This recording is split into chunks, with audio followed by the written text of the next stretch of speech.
veja os destaques de hoje no Ubra Notícias. O litoral norte é o mais afetado pela forte chuva causada pelo ciclone extratropical que atinge o estado. O fenômeno deixa o estado em alerta. Mais de 600 pessoas foram resgatadas pela Defesa Civil por estarem em situação de risco de enchente. A chuva causou alagamentos em diversos bairros da cidade de Canoas. O repórter Rafael Rezende acompanhou de perto. É um cruzamento, na verdade uma rótula aqui no bairro e é praticamente impossível passar de carro. Nossa equipe também conversou com a meteorologista que vai explicar como se forma o ciclone extratropical. Ele começou a se formar a partir da quarta-feira, a partir de uma área de baixa pressão no continente. A partir de agora, no Ubra Notícias.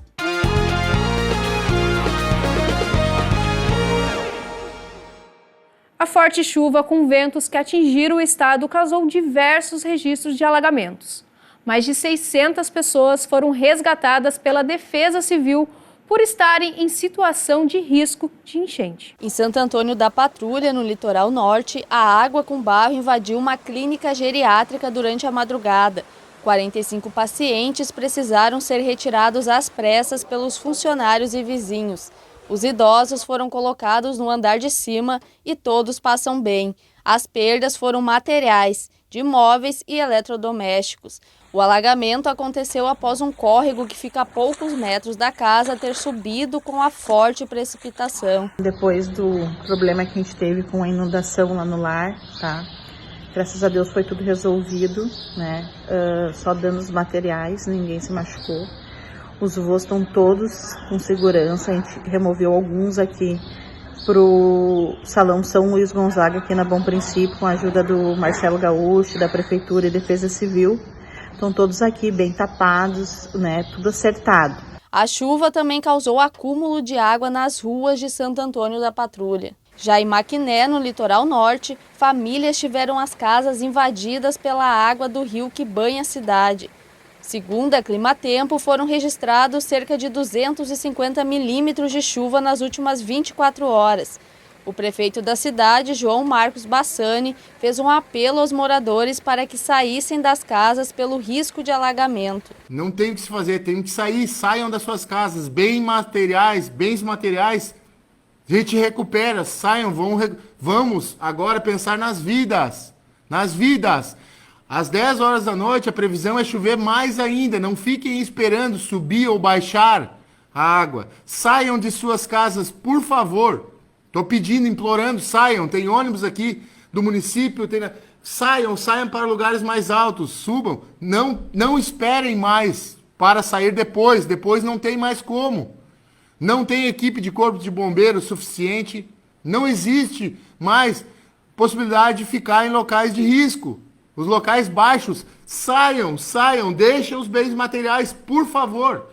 É um pedido que eu estou fazendo à nossa população, para nós evitarmos tragédias. De acordo com a Defesa Civil, o litoral norte, a Serra e a região metropolitana ainda podem ter entre 40 a 60 milímetros de precipitações nas próximas horas, o que pode ocasionar mais alagamentos. A orientação para quem mora nessas regiões é que não saia de casa para manter a segurança. O repórter Rafael Rezende foi até as ruas da cidade de Canoas para mostrar os estragos causados pela forte chuva. Estamos aqui na rua Açucena, em Canoas. Trânsito bem complicado, a rua totalmente alagada, a gente vê os carros passando, alguns tendo que utilizar a contramão, porque apenas uma faixa os veículos ainda conseguem passar. Na outra parte, simplesmente impossível. O ponto ali perto dos postes também, cada vez mais água. A gente está vendo aí mais um carro passando. Cada vez que passa, levanta mais água e a chuva prossegue. Chuva muito forte, o trânsito está complicado. Então, você que está andando pelas ruas de Canoas, tenha muita atenção. O trânsito está complicado, tenha paciência, porque casos como esse aqui na rua Açucena não são poucos hoje em Canoas. Várias ruas alagadas, a gente está vendo ali o rapaz com o carro da cor branca passando bem devagar, que essa é a recomendação, né? Não fazer como os outros fizeram, passar um pouco mais rápido, jogar água para longe, pode ocasionar uma aquaplanagem também, causar mais acidentes. Então a gente está aqui na rua Açucena, situação bem complicada.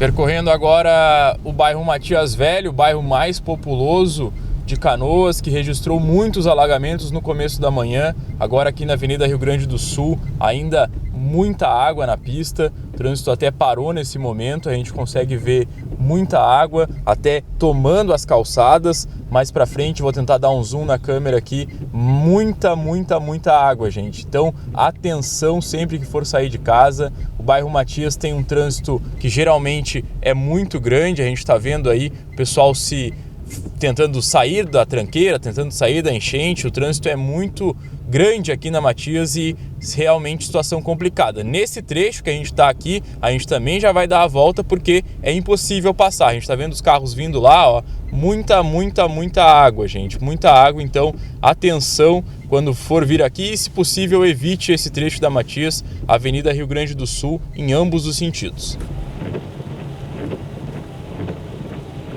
No bairro Matias Velho, agora fora do veículo, a gente consegue perceber a dimensão dos problemas aqui da chuva, né? É um cruzamento, na verdade uma rótula aqui no bairro, e é praticamente impossível passar de carro. A gente está vendo ali o pessoal do Corpo de Bombeiros passando inclusive na contramão para tentar chegar, para tentar acessar o bairro. É muita água, todos os carros que estavam tentando ingressar na parte mais ao fundo do bairro, mais para dentro do bairro, tiveram que retornar, não conseguiram passar. Então é um problema que aqui para o pessoal que mora no bairro Matias Velho, que também passa por aqui, precisa passar por aqui para ir até algum lugar, um problema muito grande. A gente está vendo lá do outro lado da rua um senhor caminhando de botas, porque só com botas para caminhar nas calçadas de Canoas hoje está muito complicado.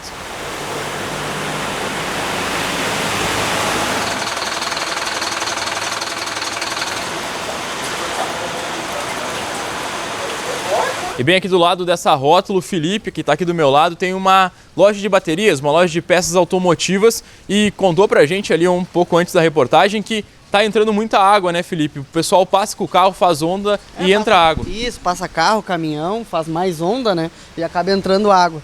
Eu tinha olhado de manhã cedo, umas 5 e pouca da manhã pelas câmeras, e a gente viu que já tava tudo alagado já, né. Isso volta e meia acontece.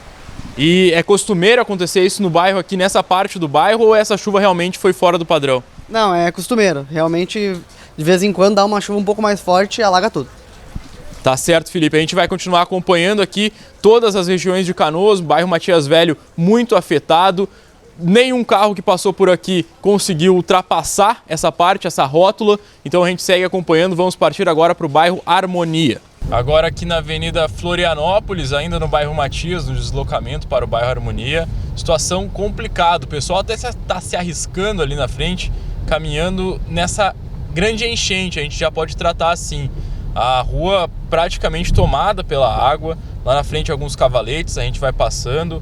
Água, inclusive, invadindo alguns estabelecimentos comerciais. A gente falou com o Felipe antes ali na rótula da Avenida Rio Grande do Sul e aqui na Avenida Florianópolis também, a água invadindo certas partes dos estabelecimentos comerciais. Então, situação complicada. O bairro Matias é um dos mais atingidos, então a orientação é que as pessoas que puderem fiquem em casa, né? A gente está vendo uma cena, na verdade, bem triste, né? O pessoal passando com as crianças no colo ali, talvez está tentando ir para alguma UPA, para algum lugar. Aqui tem galhos caídos no chão também. E então, pessoal, a orientação, essa é acho que a parte mais importante, passar a orientação que é que, se possível, fique em casa, não saia se você não tem um grande compromisso. Então, nessa parte a gente já vê que a Avenida Florianópolis já não está tão alagada. A gente parte para o bairro Harmonia, onde também há relatos de vários problemas. O deslocamento até o bairro Harmonia não vai ser possível, gente. A Avenida Florianópolis aqui também uma das faixas que poderia levar a gente até o bairro Harmonia, simplesmente inundada. Muita água, tanto na Avenida Florianópolis quanto nas ruas laterais, né? Muita água, tem galhos de árvores também. O pessoal com caminhões não consegue passar.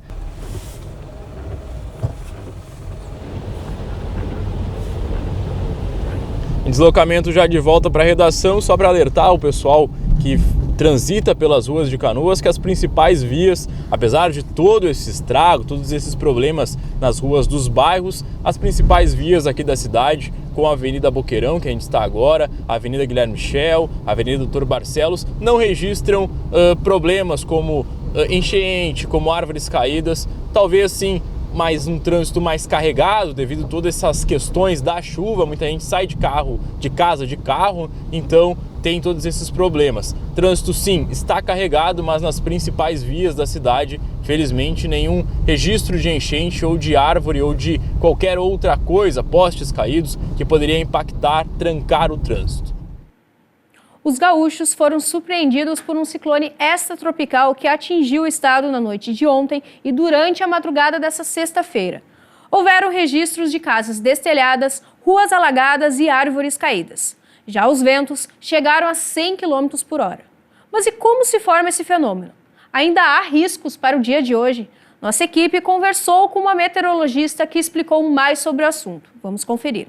Os ciclones extratropicais são comuns na história do Brasil. Eles costumam se formar no extremo sul do país e também nos países vizinhos como Argentina e Uruguai. Normalmente, os ventos do fenômeno são mais fracos e os efeitos têm duração menor em comparação com os ciclones tropicais. Só que esse ciclone extratropical que atingiu o Rio Grande do Sul no começo da noite de ontem e durante a madrugada dessa sexta-feira foi um pouco diferente. A área de formação dele ficou mais próxima da costa atlântica e por isso a população sentiu os efeitos. Mas e como ele se forma? A meteorologista Vanessa Guehn explica mais sobre o fenômeno. Ele começou a se formar a partir da quarta-feira, a partir de uma área de baixa pressão no continente, e ao se deslocar para o oceano, então, se intensificou e deu a formação do ciclone extratropical próximo à costa gaúcha e também de Santa Catarina. O ciclone, normalmente, no Rio Grande do Sul, ele é bastante comum, mas agora a característica é que ele auxiliou num canal de umidade do oceano, aí trazendo nuvens carregadas para as regiões ali afetadas, com enxurradas, também inundação e cheias dos rios. Esse fenômeno causou diversos alagamentos, deslizamentos e quedas de árvores em vários municípios gaúchos. Os ventos chegaram a 100 km por hora. Mais de 66 mil pessoas ficaram sem energia elétrica. Durante as próximas horas, ele ainda pode trazer mais chuvas para o estado. Ao longo da sexta-feira, ele ainda segue atuando no estado, trazendo chuvas fracas ou moderadas, mas pela persistência delas, podem trazer acumulados entre 40 e 60 milímetros nessas regiões afetadas, como, por exemplo, a região metropolitana, Serra e também o litoral norte, Vale do Paranhama, Vale dos Sinos. É importante as pessoas ficarem atentas às recomendações da Defesa Civil e também dos outros órgãos competentes das cidades e do estado. Além disso, agora a maior preocupação dos meteorologistas é com os rios. Logo mais será emitido um alerta para os rios, principalmente abordando o Caí, Sinos, Gravataí, Taquariantas e também o Guaíba. Aí os acumulados, os maiores agora no estado, em 72 horas, a gente tem Maquiné, 102,8 milímetros, e também Alto Feliz, 277 milímetros. E em Porto Alegre, o acumulado chegou a 178 milímetros, também em 72 horas. E depois do intervalo, vamos mostrar uma reportagem que fala sobre o isolamento social durante a pandemia. Esse período pode ter afetado nossa capacidade de lembrar de acontecimentos e quando eles ocorreram. A gente volta já já.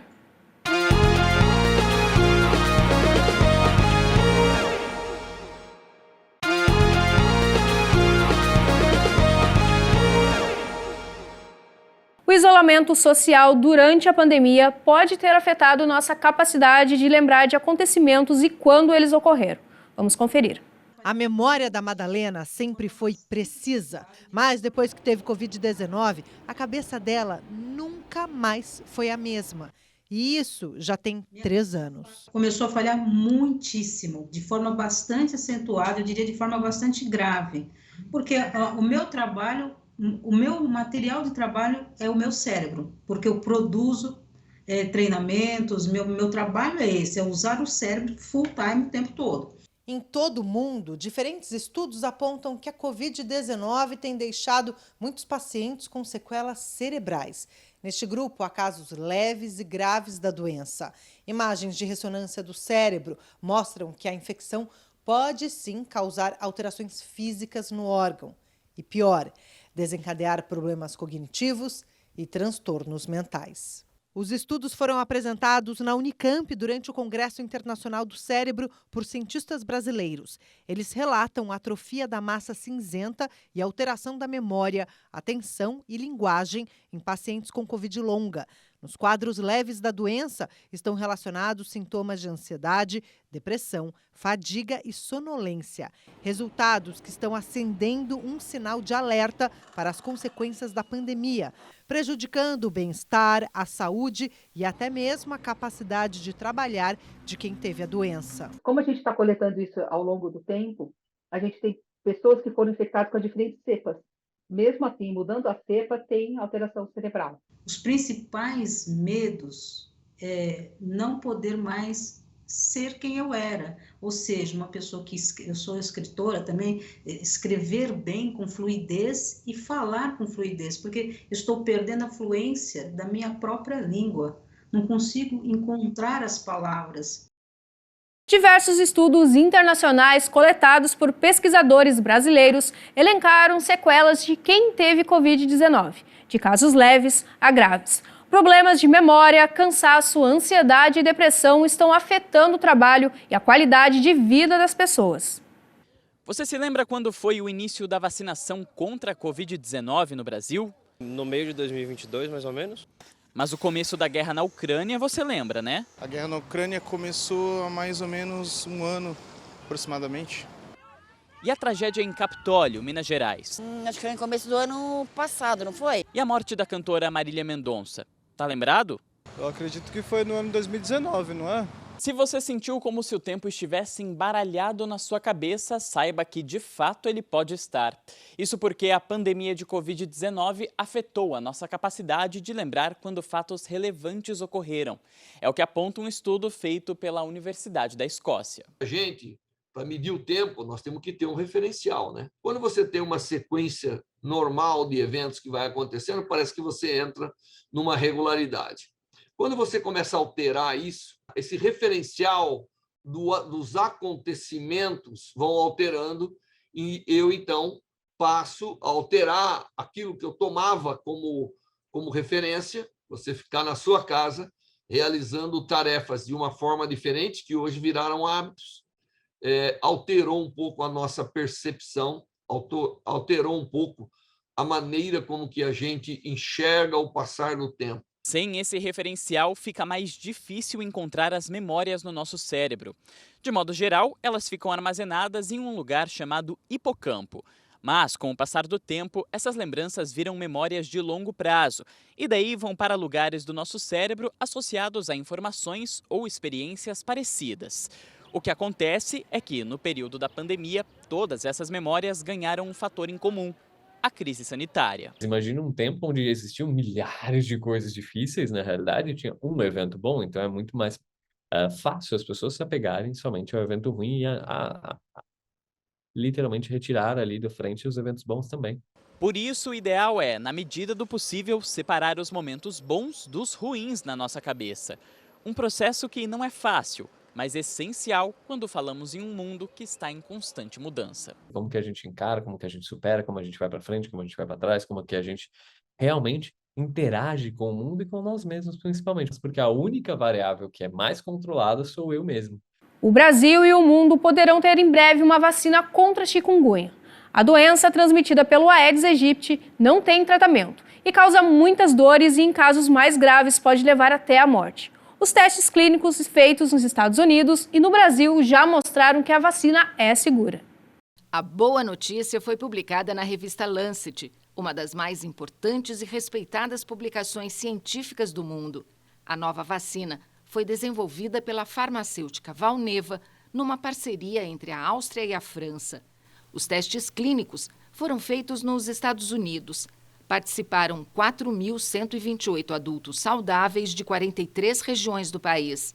28 dias depois da primeira dose, 98,9% dos voluntários que receberam a vacina já apresentaram nos testes uma resposta imune contra a chikungunya, resultado comemorado pelos cientistas. Essa vacina ela é muito importante, ela é uma excelente candidata a ser a vacina para poder fazer essa proteção contra essa doença viral. A vacina se mostrou segura, que isso nos dá a tranquilidade da continuação do estudo.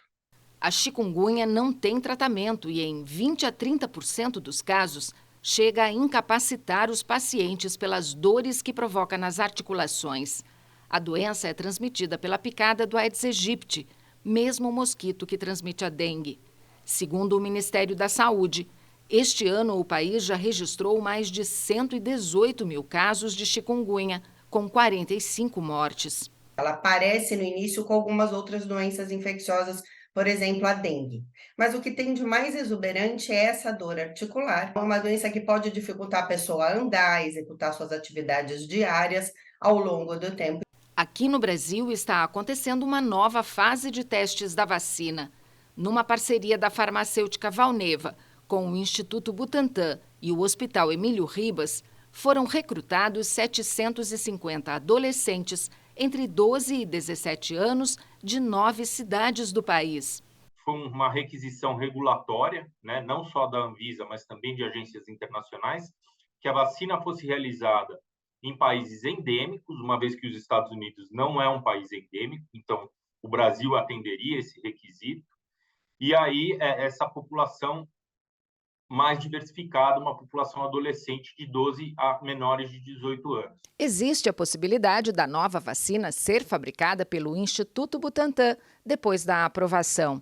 E o início da imunização, se tudo der certo, também pode estar próximo. A partir do momento que tiver a parte regulatória já definida, já trazer e disponibilizar a vacina aqui no Brasil. Então, a gente calcula que a partir de 2024, se não houver necessidade de produção interna, como a gente estava discutindo agora, a gente já disponibilize pelo menos com uma parte da vacina vinda internacionalmente. Logo mais, às 9 da noite, tem o Jornal da Cultura com as informações do Brasil e do mundo. O Ubra Notícias termina aqui. A gente se vê na próxima edição. Até lá!